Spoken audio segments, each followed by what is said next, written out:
C'est la première fois qu'une ligne Lyon-New York passe l'année. Les deux précédentes expériences de cette liaison directe avaient échoué avant leur premier anniversaire.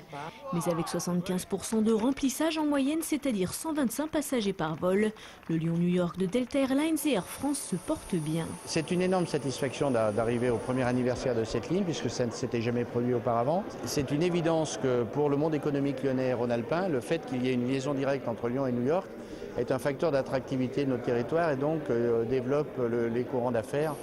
Lyon-New York, une ligne rentable pour l'instant, mais à cause de la crise entraînant une baisse du trafic international et la menace de la grippe H1N1, les compagnies restent vigilantes. Nous examinons constamment, dans le contexte actuel qui est extrêmement difficile, la pérennité des routes. Donc aujourd'hui, il n'y a eu aucune remise en question de ce vol, mais je ne peux pas dire qu'elle est définitivement installée non plus. Avec une conversion euro-dollar favorable, la clientèle loisir a tout de suite adopté cette ligne directe qui propose 4 vols par semaine et 5 en été. Mais outre-Atlantique, Lyon comme destination n'est encore pas rentré dans les habitudes des Américains, qui représentent moins de 15% des passagers.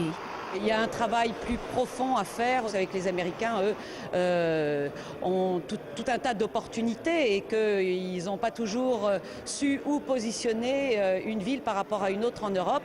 La ligne Lyon-New York a donc réussi son premier test, mais un autre challenge l'attend, celui de la pérennité.